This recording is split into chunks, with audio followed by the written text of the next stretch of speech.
I'm just starting my little bicycle ride in the morning, and it's a beautiful Saturday morning, and I have a day off, which is great because I've been working a lot. I slept pretty good last night, and today's gonna be a nice day of kicking back, just doing nothing. I'll be I wrote a great song yesterday, which I feel very happy about.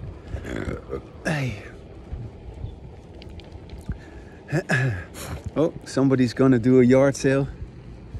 Good morning, how are you? Sometimes people, they have yard sales, you know, they put all their stuff out on their parking lot, and it seems like these people were going to move. And maybe that's a good theme for my conversation today, that movement is so important. Movement is, of course, important for us physically, you know, like we all need movement. People sit down too much. People are just too much, in one place. I always like to move, even in my job. My job is actually demonstrating food samples, and so I stand for hours, but I move. You know, I never stand still. and you know, when I was a kid, I was always blamed that I could never sit still. No, I always wanted to move. And they can call it whatever they like, you know, they can call it ADHD or whatever. No. That's just such bullshit, total fucking bullshit, that they punish children for wanting to be alive. I mean, that is what is happening. It is just terrible that all these kids nowadays are on medications because, they have to be a certain way in school, and they cannot run around. They cannot do what their body tells them to do. You know, they have energy, but where do they spend their energy? How do they spend their energy? They are suppressing their energy. It's terrible. It's just terrible. We as kids, when I grew up, we were running around every day from the morning till the evening. We were so active, playing soccer for hours and hours, running up and down the field. We were always busy, climbing and doing stuff. We just did it. There was just no stopping us. We had to be outside, and we had to be, just active. And I'm glad that I grew up that way. I mean, if I would have grown up, I was, of course, as a kid, given this, this judgment that I was too active, or that I was too this or to that, you know. But the fact of the matter was, I still grew up in a country in the Netherlands where I got a lot of movement, where luckily I wasn't too terribly affected by the way in which people judge and punish, although I was, of course, hundreds of times, thousands of times punished just for being alive. It's just horrible how that is. That you just want to move, you want to be free. No, you cannot be still. You have to sit still. You have to obey. You have to be quiet. No, I just want to be loud. I want to be alive. And you know what this job also sort of signifies to me is, like, how is it even possible that I can talk the whole day with people and not feel particularly, yes, of course I feel, just like any normal person would feel tired or something because you have been on your feet the whole day. But do I feel tired of talking? I don't believe so. I don't believe I feel tired of talking, even though I'm talking non-stop to sell my product. Or to sell my product. I'm not really selling it. I'm just letting people taste it, and I'm talking with people and connecting with people, and you know, just enjoying the fact that the crowd is out there to constantly talk to them. and meanwhile, I'm just maybe planting little seeds. I don't know how it works or how it goes. I met one student, a former student of mine, and she was saying, "Oh, how wonderful to see you again. You were my favorite professor." No, yeah, that's nice. That's nice, you know, when that happens. Not that people have to adore me or anything like that, but it is nice if people, yeah, you just recall, you know, this lady, she was a little bit older than most other students were. And she totally got what I was saying at that time. You know, we were in class and we had a couple of conversations with each other. And she's married and she has kids and stuff. But she understood what I was saying. She felt it and had her own experience with that. And so when she saw me in the busy store with all the customers around, and I was handing out samples, food samples, we were just immediately totally connected like that, you know, like that's just so great. Yeah, that was really wonderful. Whoops. Yeah.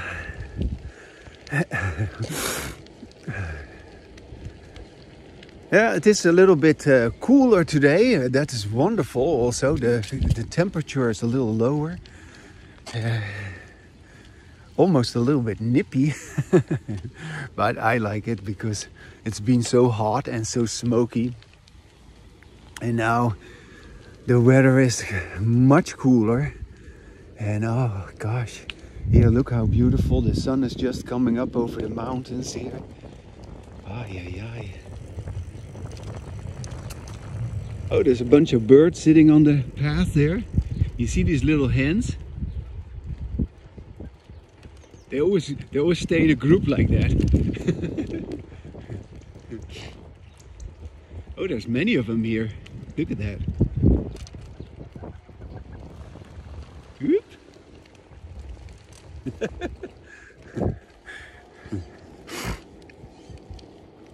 Yeah. Oh, I feel so happy. Feel so good. It's so nice to have a whole day off. And I have already done so much this morning. Because yesterday night I wrote that song. And this morning I put all the chords to it. And initially I had, this is how I do that. I find a song which I like. So I hear a certain song, I just look it up or I see if I can find a song that I like. I'm particularly into Irish music and Scottish music, English music, Celtic music, yeah, Gaelic music. And it has a certain vibe which I like. And so the chords of their songs are usually relatively simple. And when I find the chords and I can sort of play along, then I start writing my own text to this song, to this already existing song that many people have sang for many, many years. And in a very relatively short time, I write my own version to this song. And so yesterday, I had already found the chords, but these chords that I had found, they were the chords on my ukulele. They were kind of difficult, or they were more difficult than other chords that I found. And this morning I found a different version of this song with the same chords, but a little bit more simplified. And it's amazing how much easier it was to play that song with that simple version. And all of a sudden the song just came together much better.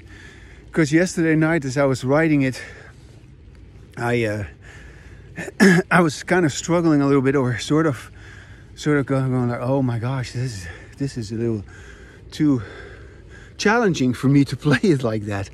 Not that I don't want to try it or so, but I tried it a couple of times and it went relatively okay, but not really as easy as the one that I found this morning. And so I made a couple of adjustments also this morning to the text.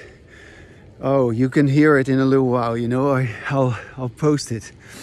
It is a song that was done by the Dubliners, which was a famous Irish band, and the song is called Grace, and it sings about a tragic situation that I believe somebody got married or so, and they put the ring on their finger and stuff, and but then they go off to war, and they're quite certain that it might be possible that they die in the war, and it is, you know, it's that kind of deal. Hello. Anyways, war has always been around, and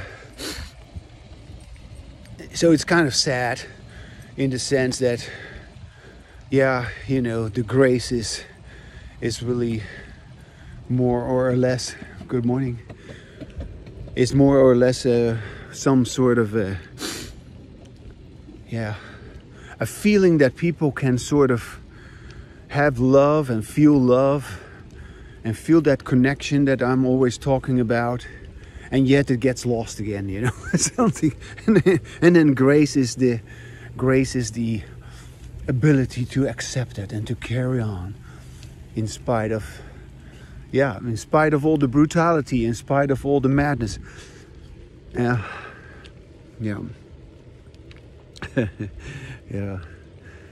Yeah, what I'm talking about and what I yesterday have written about. Yesterday I wrote a piece, it's called No Way, and I'll read it on my other channel where you can hear it, you know, the other channel, which is called in small letters and together, you know, you put my two names together, Maximus Pepperkamp with one P, P-E-P-E-R-K-A-M-P, M-A-X-I-M-U-S, M-I-X-I-M-U-S,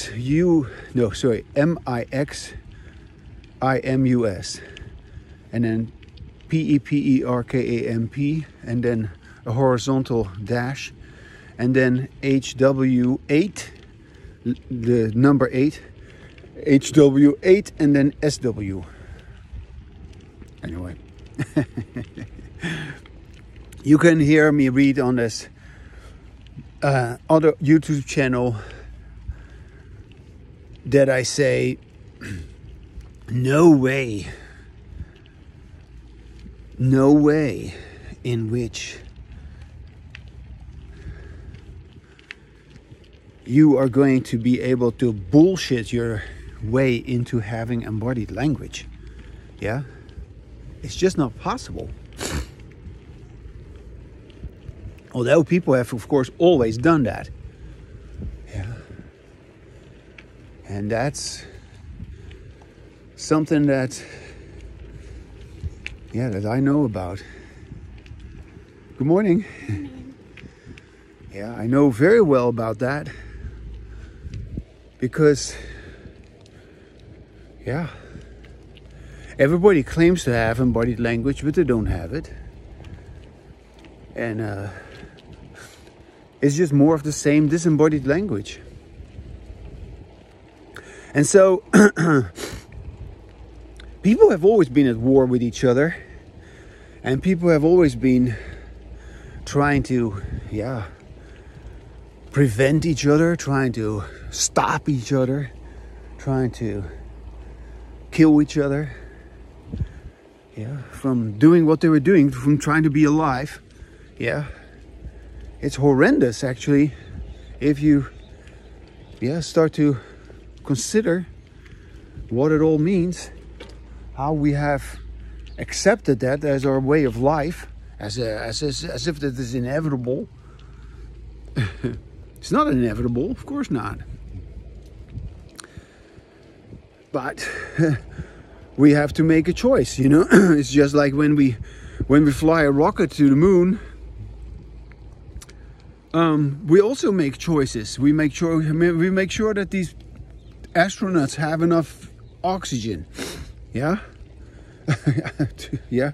Without that, yeah. So, without the necessity to live, they will not make it back. And the same is true, of course, for being alive without the necessary movement. And movement means much more than physical movement. Physical movement is of course important, but there's of course also, you could say, movement in your, not in your being, not in your psychology, no, movement in your language. Yeah, do you hear me? Do you see me? Do you feel me? Yeah. What I am expressing is embodied language, which means movement in your language. You're always moving. You're never still, in the sense that you're always alive. Yeah. And the stillness that you feel is because you are alive. That is another beautiful thing. Yeah, you cannot be still if you're not alive. And yeah, you want to be still, but you're not alive. You don't dare to live. You don't dare to speak. You don't dare to be yourself, truly being yourself with your language. And as long as that is the case, as long as you have disembodied language, it's just a tragedy that you don't have the language that fits with your way of life. So so disembodied language prevents you from being, good morning, from being alive in your language. And without that movement, you're stuck. And you can pretend all you want, you can claim all you want, and you can get away with your lies all you want. Yeah, because that is what people do. That's why they all dominate each other. That's why they all try to manipulate each other. I mean, if you have your own language, you don't do any of that shit. I'm not interested in it. Why would I be interested in it? I've got this. This is better. I know this to be better. And I'm just not putting myself above you with your stupid disembodied language. No, I have lifted myself up because I was just like you, conditioned with disembodied language, and I've said, no, I don't want a stupid disembodied language. The hell with it. That's just not who I am. And yes, I was conditioned, and I had my own, my own tendency to go on with it. And to the extent that I was making my own life difficult. And as far as I'm concerned, everybody is making their own life difficult with their stupid disembodied language. And I'm not judging you, I'm simply observing a fact of life. Because anybody tell me, nobody has ever told me, nobody has ever really reasoned with me about this. Yeah, because that is another aspect about this. This is a very rational approach. Yeah, even though you may hear me having a good time with myself, it is still a very rational approach, because let's just face it. How can you be intelligent? You just give that some attention, this very point. How can anyone, good morning, how can anybody have any sort of awareness, or how can anyone have any sense of meaning, sense of, consciousness, whatever you want to call it, sense of also a sense of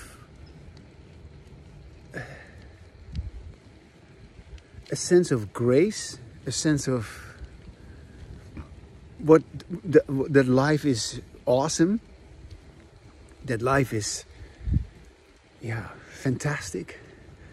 How can anyone have that if they do not listen to themselves? Yeah, in disembodied language, you just don't listen to yourself, and you make it seem as if that is okay, as if that is not having consequences, as if that's not troubling you. Of course it is troubling you. Of course it has terrible consequences. All human problems derive from the fact that our language is not working for us, but against us. So you better get to it because you are involved with your language, whether you know it or not, every day. And whether you are involved with your language in imaginary fashion, yeah, because that's, of course, what everybody does with disembodied language, or whether you are involved with your language in a realistic and appropriate fashion, yeah, that's what you would do if you have embodied language. Then you use your language correctly. That all depends on you. And when you hear me moving around here on my bicycle, and when you hear me moving around with my language, with the few words that I have, I mean, I don't consider myself a super intellectual giant. I do not have, you could say,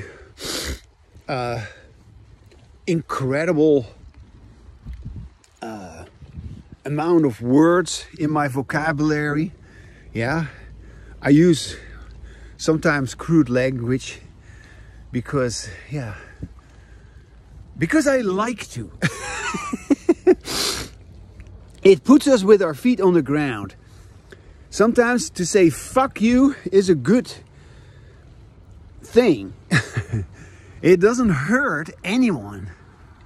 And to say also fuck you with your bullshit, yeah, with your fake belief, yeah.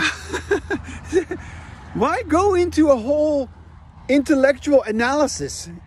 Go to hell with your nonsense, with your disembodied language in which you don't listen to yourself. Yeah, I have this, what you hear here. Do you see me? Do you hear me? Do you feel me? Do you understand what this is? How important this is, that you listen to yourself while you speak. You cannot fake this. You cannot pretend to have this. And that's what people do. They pretend to have it. They pretend to be sincere. They pretend to be honest. They pretend to be truthful. They pretend to be knowledgeable. Oh, they pretend to be important. They pretend to be capable. They pretend to be funny. Yeah. They pretend to be all kinds of things. They pretend to be wonderful people, but they're not. They're total creeps. They're assholes. They're monsters. They're mean. They are evil. Yeah? When you hear me, you hear a person who knows the difference between good and evil. And you have never given any attention to what I'm talking about. The difference between good and evil depends on how we use our language, and depends on whether we listen to ourselves while we speak or not. Yeah? If you are out of touch with yourself, you do all kinds of weird shit. And yeah, you affect others. You drag others with you, with your disembodied language. I cannot drag you with me with my embodied language. I was just like you, conditioned with embodied language, and even when I was having embodied language, I was still believing that I could influence people to have embodied language. Well, it turned out to be totally false. Yeah? Nobody can influence anybody to have embodied language. You can influence yourself. If you continue to listen to yourself, then your embodied language will continue. But if you don't, then your embodied language will be gone. You will have disembodied language. It's just that simple. So the essence of your language is, of your embodied language is, that you can change yourself. You can change your behavior if you change your language. Yeah. Once you have embodied language, it is apparent to you that you have many behaviors which don't fit with you, which you have to stop. You don't only need to stop with your disembodied language. No, you need to stop with a whole ton of behaviors. Yeah? All the behavior that you have acquired with your disembodied language are behaviors that are working against you. And unless you stop all these behaviors, you cannot have embodied language. You will continue to be tricked into having disembodied language because of these behaviors. These behaviors you haven't really understood as being part of your disembodied language. So, are you going to do it? You can. I did it. I'm doing it because it's not finished. I am not finished. I am alive, and I catch myself once in a while that I have some disembodied language. No big deal, because because I can actually have fun with it. Because that conditioning history is rather strong, because everybody is having it. How can I not be affected by it? I'm every day in a big superstore where I deal with hundreds of people. How can I not be affected by it? But I must say, interestingly, that you will be surprised how a person like me who has embodied language, how many times I actually in the store, where nobody knows about this and where I don't talk about this, but how everybody, or no, not everybody of course, but most people are really friendly. Most people are very kind. Most people seem to sort of catch something of my vibe. And I find that fantastic. I enjoy that. So I don't feel in any way troubled or, I don't know, deprived. To the contrary, I feel very, very pleasant about having the opportunity to talk all day, even though it is not about this topic. I feel very happy to talk all day about my product, how good it is. Yesterday I was selling organic hummus, which you can eat on your tortilla chips, or you can eat it on your bread, or you can dip it. You can dip your celery stick or your carrot in it. Anyways, I feel so great, and all of that has to do with my movement, because I move, and it seems that every time I have a little bit more conversation with people, and that also happens because some people, they just only very briefly interact with me and then they're gone again, or they don't interact with me at all. But some of them, they stick around a little bit for some reason, and I can tell the effect. Good morning. Good morning. I can tell the effect that I'm having, or that I'm having, that is I wouldn't even say that I'm having this effect. It's not something that I do or that I try to do. It's just me being me and that person being that person. So it's just something that happens. And yeah, morning. Something beautiful happens. These people are moved. They are moved because they see a person who is alive. They are moved because they somehow recognize that I'm not just some sort of sleepy person doing some job. Morning. I am there being myself. Enjoying myself. And to me, it's not work. To me, it is, yeah, actually fun. Morning. So yeah, there is something going on which is quite interesting. Yeah.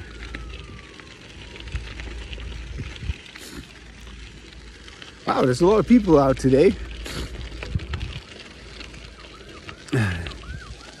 I'm going my usual route. Got to take my phone in the other hand here for a little while. Hi, sir. How are you? Hi there. These people with these horses, they don't pick up their horse shit, huh? There's no bags for that.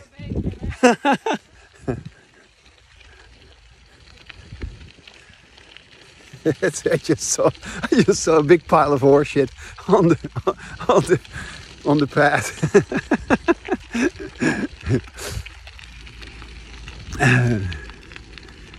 Yeah.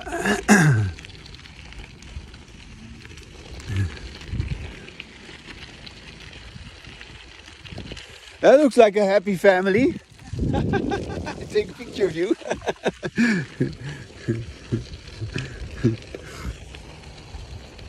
What a great day. So nice and nice weather. You know what I also noticed?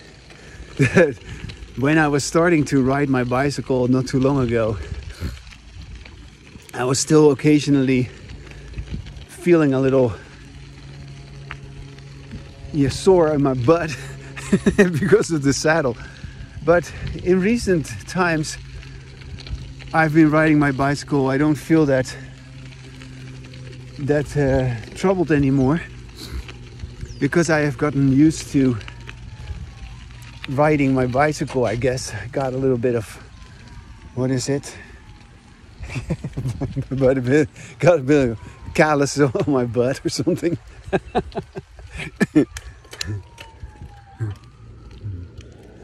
Okay, I'm going to sit on a little park bench here in a little while. Look at how beautiful these trees are here. Yeah, this is a kind of a nice quiet spot. Okay. Just gotta take a little break and finish the last part of my recording.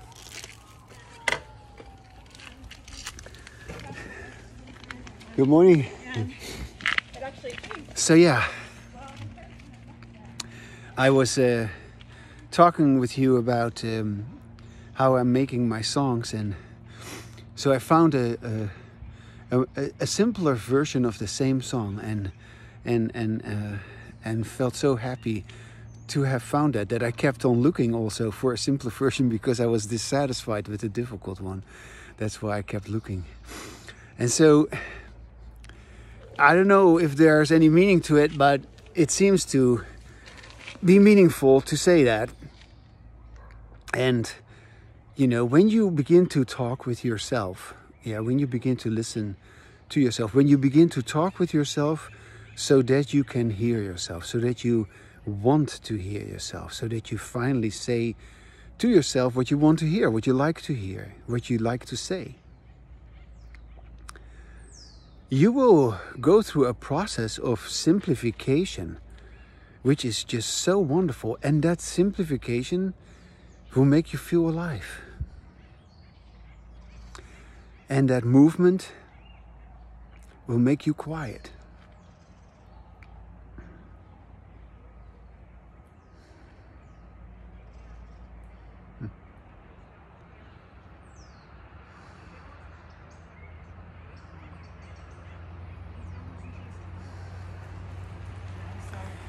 So just sit here for a little while with me in this beautiful park here. I'll show you around a little bit more.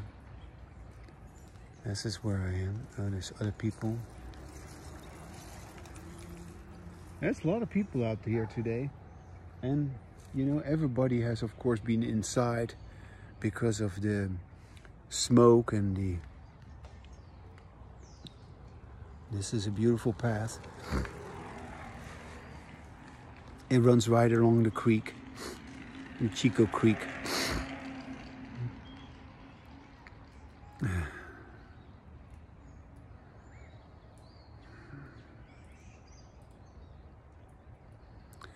And as you can tell, my movement has sort of slowed down because I sat down. My language has also slowed down.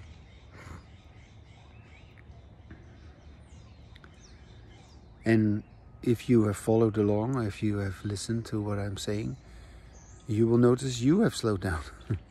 Yeah.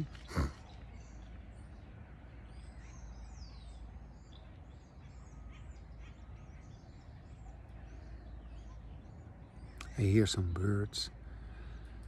I heard before some sort of an alarm signal from some ambulance or something.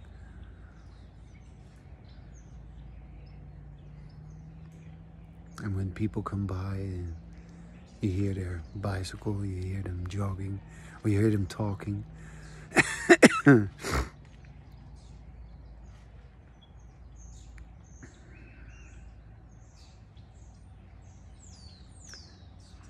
And part of this movement is also this slowing down, this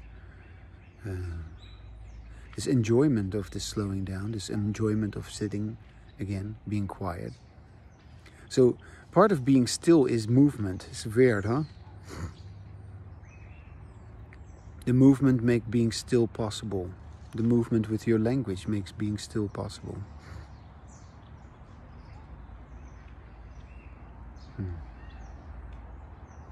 Okay, I'm now going to close my eyes for a little bit.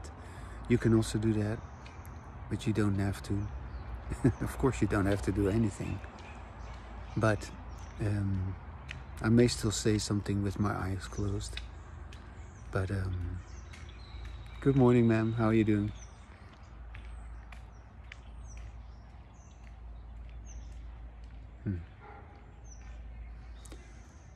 I just said hello to an older lady who walked by, and she said hello to me in a very, very nice way.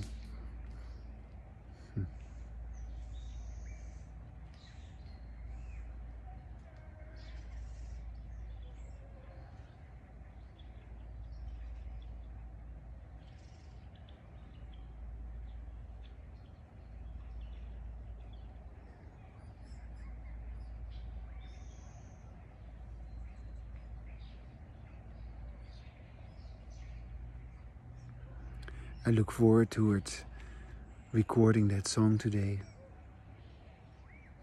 I hope I still have enough points on my phone to post it.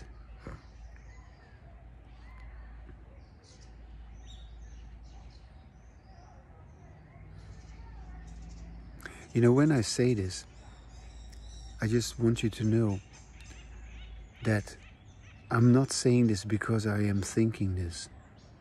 I'm simply saying this because I can at this moment say this. And not only can, but also am. I can and I am saying this. Yeah.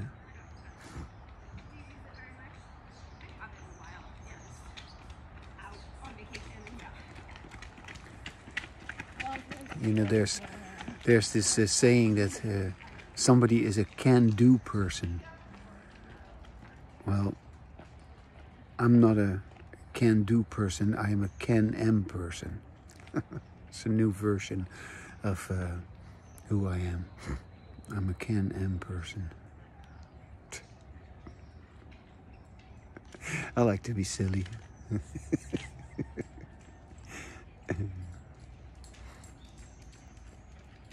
And all these people, they make, you know, they seem to be so important, and it is so, oh gosh, it seems to be so, we all need to listen to them because they're so demanding, and oh, it is so, we're all so much better off by listening to them. Well, hell no, that's not true. If you listen to me, yeah, you might actually recognize how much you are always troubled by what you're listening to. Because, yeah, well, I mean, of course you can be troubled by me as well. But if you are troubled by me, then yeah, I say there's something wrong with you. Because, you know, how can you be troubled by a person who is who's actually listening to himself?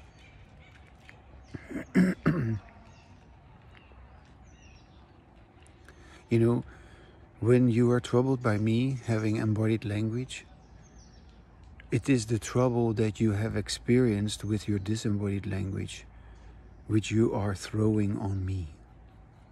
Yeah. And you have not only been throwing it on me, you have been throwing it on everybody who is more sensitive than you are. That's what has happened.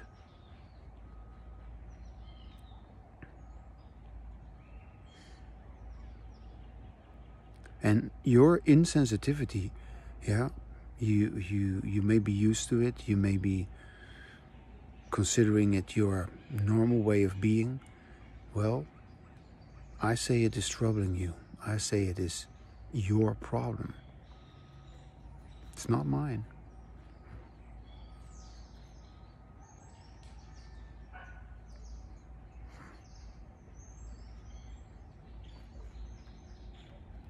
Okay.